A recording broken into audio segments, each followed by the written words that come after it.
देखिए, आज भारतीय जनता पार्टी विधायक दल की बैठक यहाँ नेता प्रतिपक्ष पूर्व मुख्यमंत्री श्री जयराम ठाकुर जी की अध्यक्षता में संपन्न हुई।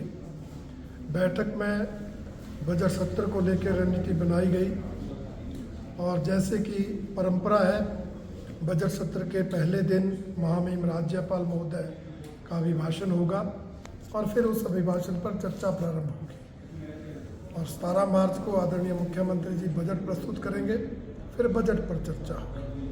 तो इस जो सत्र में चर्चा के माध्यम से पार्टी सरकार को घेरेगी, ये रणनीति बनाई गई है। चाहे वो महामहिम राज्यपाल महोदय के धन्यवाद प्रस्ताव पर चर्चा हो या बजट पर चर्चा हो, जो भी सरकार की नाकामयाबियाँ, जो भी सरकार के जनविरोधी निर्णय, जो भी सरकार के भ्रष्टाचार के काले कारनामे, उन सब को प्रमुखता के साथ एक तो सदन के अंदर उठाया जाएगा।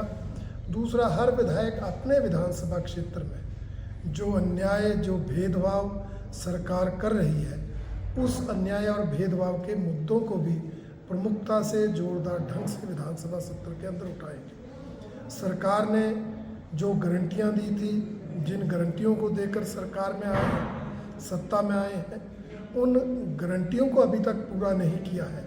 उस पर भी हम सरकार को हर दृष्टि से घेरने का प्रयास करेंगे और सरकार को बैकफुट पर खड़ा करेंगे। इसके अलावा जो सरकार की अकर्मण्यता है, जिस तरह से प्रदेश को आर्थिक दिवालियेपन के कगार पर इस सरकार ने खड़ा किया, आज ये सबसे बड़ा मुद्दा है। 2 साल में विकास कार्य ठप है, जनहित की योजनाएं बंद हैं, यहाँ तक कि बुढ़ापा विधवा पेंशन तक भी लोगों को नहीं मिल रही। सरकार कर्मचारियों को समय पर वेतन और सेवानिवृत्त कर्मचारियों को समय पर पेंशन देने के में भी विफल रही है।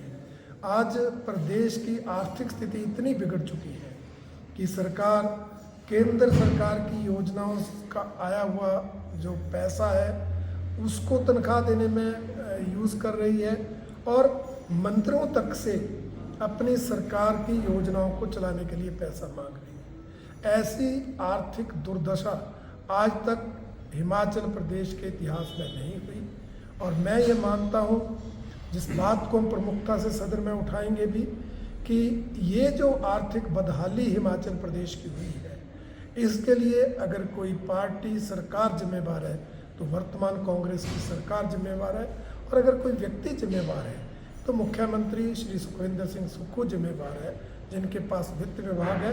क्योंकि 2 साल में जो आर्थिक कुप्रबंधन हुआ है, जो फिजूलखर्ची सरकार ने बढ़ाई है, वो इस प्रदेश की आर्थिक स्थिति को बिगाड़ने का प्रमुख कारण है। सरकार अपने CPS को बचाने में करोड़ों रुपए खर्च करती है, जो असंवैधानिक ढंग से बनाए थे, जिनको कोर्ट ने हटा दिया, और यहाँ तक कि आज उनकी सदस्यता बचाए रखने के लिए भी करोड़ों रुपए वकीलों पर खर्च किए जा रहे हैं।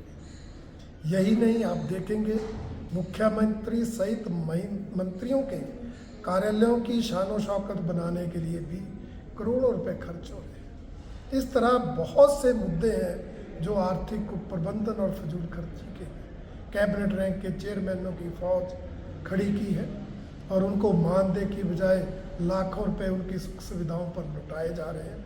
ऐसे सब मुद्दों को उठाकर हम इस बजट सत्र में, क्योंकि बजट सत्र है और प्रदेश की आर्थिक स्थिति से रिलेटेड है, इसलिए इस सत्र में आर्थिक जो कमियां इस सरकार की है उसको लेकर सरकार को कटघरे में खड़ा करेंगे। रणधीर जी, समय का क्या कहेंगे, क्योंकि मुद्दे काफ़ी हैं जिन पे चर्चा की जाएगी। एक और जहां प्रदेश नशे की ओर बढ़ रहा है, उसको लेकर भी जो है वो चर्चा करनी है। तो निश्चित रूप से हमारे सदस्यों ने कानून व्यवस्था को लेकर भी चर्चा दी है, जिसमें हम नशे के मुद्दे को प्रमुखता के साथ उठाएंगे। ये ठीक है कि कांग्रेस सरकार चर्चा से बचना चाहती है, इसलिए सदन की बैठकें कम रखी गई है।